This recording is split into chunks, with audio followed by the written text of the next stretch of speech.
Dulu saya mengira jualan es kelapa muda itu usaha yang terlalu biasa untuk dijadikan pegangan serius. Karena kelihatannya sederhana, saya malah menaruhnya di daftar paling belakang. Baru belakangan saya sadar, justru usaha seperti inilah yang sering terlewat hanya karena tidak terlihat mewah di awal. Sekarang coba jujur ke diri sendiri, yang bikin kamu belum mulai itu karena takut dagangan nggak laku, atau karena merasa modalnya belum cukup. Tulis di kolom komentar, takut nggak laku atau modal belum siap, karena dari situ kita bisa lihat keraguan mana yang paling sering menahan langkah. Saya pernah ada di fase cuma berani memperhatikan dari jauh. Lihat orang jualan di pinggir jalan, pembeli datang silih berganti, tapi saya tetap merasa itu bukan usaha yang cocok buat saya. Bukan karena jelek, tapi karena saya belum paham cara melihat peluangnya dengan benar. Yang muncul di kepala waktu itu bukan hitungan yang jernih, melainkan rasa takut yang numpuk. Takut sepi, takut kelapa nggak habis, takut rugi di hari pertama, sampai takut dipandang sebelah mata. Padahal seringkali yang lebih berat itu bukan jualannya, tapi keraguan sebelum mulai. Masalah utamanya, es kelapa muda sering dianggap dagangan kecil yang cuma cocok buat tambahan receh. Kesan seperti ini bikin orang meremehkan potensi aslinya. Padahal kalau dilihat lebih teliti, produknya jelas, pasarnya luas, dan orang sudah paham manfaat serta rasanya tanpa perlu dijelaskan panjang lebar. Di sini saya tidak sedang mengajak kamu ikut semangat sesaat. Saya mau membahas hal-hal yang dulu tidak saya pahami, hal sederhana yang ternyata sangat menentukan. Bukan teori rumit, tapi sudut pandang praktis yang bisa bikin orang berhenti ragu dan mulai berpikir lebih masuk akal. Isi pembahasan ini akan membuka kenapa usaha yang terlihat ringan justru bisa punya tenaga besar kalau dijalankan dengan cara yang tepat. Jadi fokusnya bukan sekadar jual minuman dingin, tapi memahami kenapa usaha ini layak dipertimbangkan sebagai sumber pemasukan yang nyata. Ini relevan buat yang sedang cari usaha modal ringan, buat yang ingin punya pemasukan tambahan, atau buat yang sudah lama ingin mulai tapi terus menunggu waktu yang dirasa pas. Kadang yang kurang itu bukan peluang, melainkan keberanian untuk melihat peluang lama dengan cara baru. Semua yang saya bahas berangkat dari logika lapangan, bukan omongan yang enak didengar tapi susah dijalankan. Dari hal kecil seperti cara memandang dagangan, sampai cara membaca potensi pasar, semuanya punya pengaruh besar terhadap keputusan untuk mulai atau terus menunda. Karena itu, sebelum bicara soal untung, balik modal, dan cara berkembang, kita perlu bongkar dulu kesalahan cara berpikir yang bikin usaha ini tampak biasa saja. Dari sinilah biasanya penyesalan muncul, kenapa pemahaman sesederhana ini baru datang setelah waktu terlewat cukup jauh. Orang sering mengira es kelapa muda itu cuma ramai saat cuaca panas. Begitu musim hujan datang, dagangan dianggap pasti turun dan tidak menarik lagi. Cara pikir seperti ini kelihatannya masuk akal, tapi justru sering membuat orang mundur sebelum benar-benar memahami kebiasaan pembeli di lapangan. Padahal, yang dicari pembeli bukan cuma sensasi dinginnya. Ada yang datang karena ingin minuman segar, ada yang merasa lebih ringan setelah meminumnya, ada juga yang sudah cocok dengan rasanya sejak lama. Jadi alasan orang membeli itu lebih luas daripada sekadar cuaca sedang terik. Kesalahan lain yang sering muncul adalah menganggap untungnya tipis karena harga kelapa terlihat lumayan. Sekilas memang seperti itu. Tapi kalau hitungannya dibaca dengan benar, nilai jualnya tidak berhenti di bahan utama saja, melainkan ada di penyajian, rasa, dan kenyamanan yang diterima pembeli. Ada juga yang minder karena merasa minuman tradisional kalah pamor dibanding minuman modern, yang tampil lebih rapi dan kekinian. Padahal tidak semua pembeli mencari tampilan yang ribet. Justru ada pasar yang suka sesuatu yang jelas rasanya, familiar, dan terasa lebih dekat dengan keseharian mereka. Lalu muncul anggapan bahwa usaha seperti ini harus buka di tempat yang ramai dan mahal supaya bisa jalan. Padahal lokasi memang penting, tapi bukan satu-satunya penentu. Tempat sederhana tetap bisa menghasilkan kalau produk enak, pelayanan nyaman, dan orang mudah mengenali keberadaan jualannya. Sering juga orang mengira pembeli es kelapa muda itu cuma orang lewat yang datang sekali lalu hilang. Kenyataannya, kalau rasa dan pelayanannya konsisten, pembeli bisa datang berulang. Dari sini usaha mulai terasa lebih stabil karena tidak selalu bergantung pada orang yang baru lewat. Soal stok juga sering dibesar-besarkan. Ada ketakutan kelapa cepat rusak lalu dagangan jadi beban. Padahal masalah ini bisa diatur dengan pembelian harian yang lebih disiplin, membaca ritme penjualan, dan tidak asal ambil barang hanya karena ingin terlihat siap dalam jumlah besar. Kesalahan berikutnya adalah merasa harus langsung tampil lengkap dan meyakinkan sejak hari pertama. Akhirnya orang sibuk memikirkan gerobak bagus, perlengkapan mahal, dan tampilan yang terlalu jauh.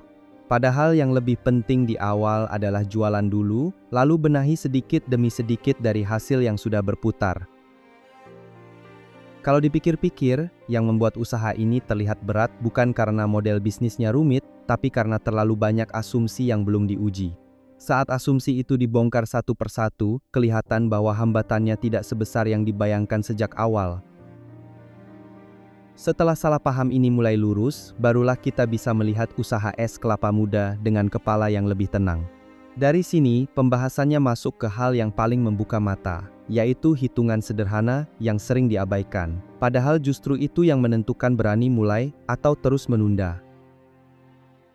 Begitu masuk ke hitungan, biasanya orang langsung merasa usaha kecil itu ribet.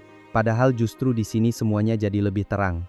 Jualan es kelapa muda tidak perlu rumus aneh, yang penting tahu uang keluar kemana, uang masuk dari mana, lalu berapa sisa yang benar-benar bisa disebut hasil.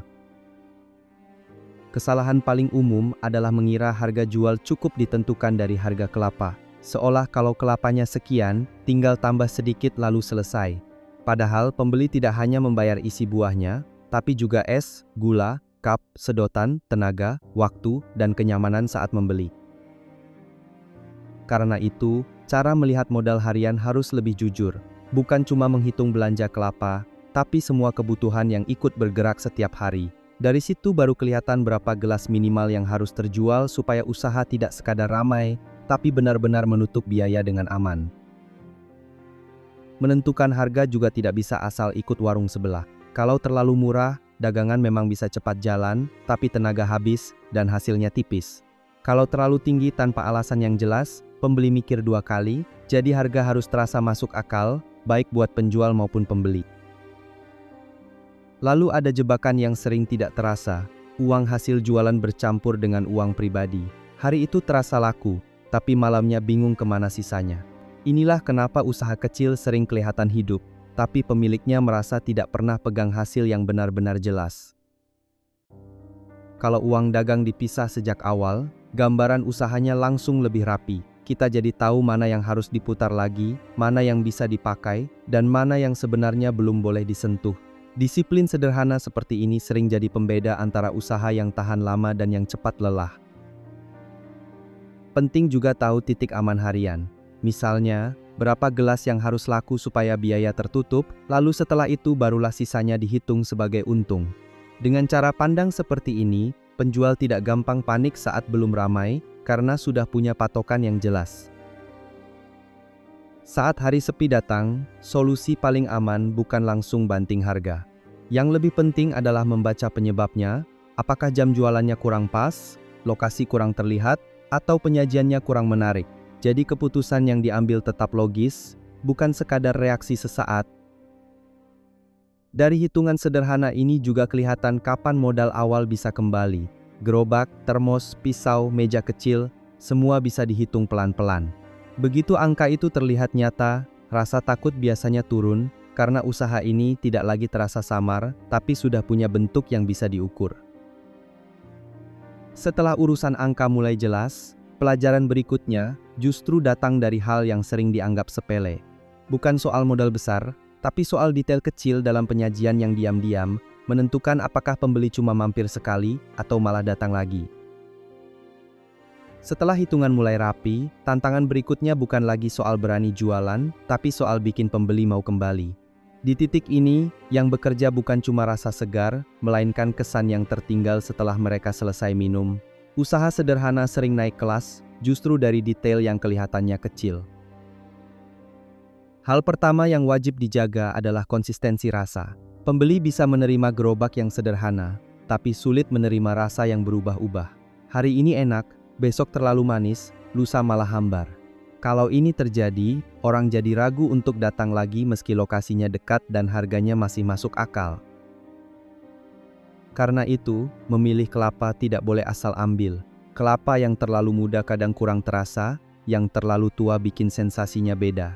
Penjual perlu peka pada kualitas isi dan airnya, karena dari situlah pengalaman pertama pembeli terbentuk. Sekali cocok, peluang mereka kembali jadi jauh lebih besar.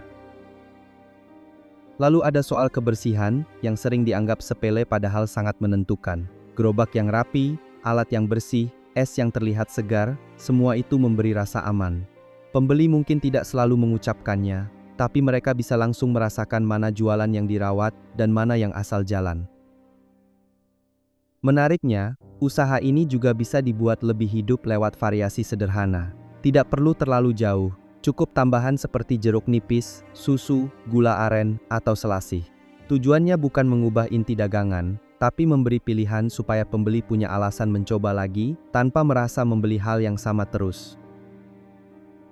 Penyajian juga punya pengaruh besar. Cup yang bersih, ukuran yang pas, dan tampilan yang enak dilihat bisa membuat dagangan terasa lebih niat.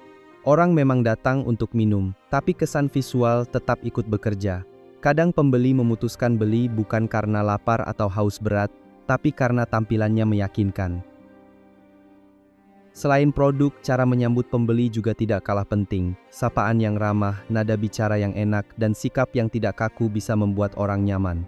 Dalam usaha seperti ini, keramahan sering lebih kuat daripada potongan harga, karena pembeli merasa dihargai, bukan sekadar dilayani. Kalau sudah ada pembeli yang mulai sering datang, jangan perlakukan mereka seperti orang baru terus. Cukup ingat kebiasaan kecilnya, misalnya suka yang tidak terlalu manis atau lebih banyak es. Hal sederhana seperti ini bikin mereka merasa dikenali, dan itu sering jadi alasan kuat untuk tetap kembali. Jam buka juga harus konsisten. Kalau hari ini buka siang, besok sore, lusa malah tutup tanpa pola, pembeli jadi sulit menebak. Usaha yang mudah ditemukan dan punya ritme, jelas akan lebih gampang diingat. Dari situ, promosi mulut ke mulut bisa jalan lebih alami tanpa harus ribut pasang iklan. Saat detail-detail kecil ini mulai dijaga, usaha es kelapa muda tidak lagi terasa seperti jualan lewat begitu saja. Ia mulai punya karakter, punya pelanggan, dan punya peluang tumbuh lebih stabil. Dari sinilah langkah berikutnya terbuka, yaitu bagaimana usaha sederhana ini bisa naik kelas tanpa harus memaksa modal besar di awal. Kalau usaha es kelapa muda sudah mulai punya pelanggan tetap, langkah berikutnya bukan buru-buru besar, tapi memperluas dengan cara yang tetap aman. Naik kelas itu bukan soal terlihat sibuk, melainkan soal membuat usaha yang sudah jalan menjadi lebih kuat, lebih rapi, dan lebih menghasilkan tanpa bikin kepala penuh tekanan. Salah satu cara paling masuk akal adalah menambah titik jualan tanpa langsung membuka tempat besar. Bisa lewat gerobak kedua, bisa juga titip jual di lokasi yang ramai. Dengan cara ini, usaha berkembang pelan tapi terukur. Jadi tenaga dan uang tidak habis hanya untuk mengejar tampilan yang kelihatan besar. Selain itu, peluang dari pesanan online juga tidak boleh diabaikan. Ada orang yang ingin minum segar tapi malas keluar, ada kantor yang butuh pesanan beberapa cup sekaligus, ada juga pelanggan lama yang lebih suka pesan lewat ponsel. Ini membuka jalan omzet tambahan tanpa harus menunggu pembeli datang sendiri.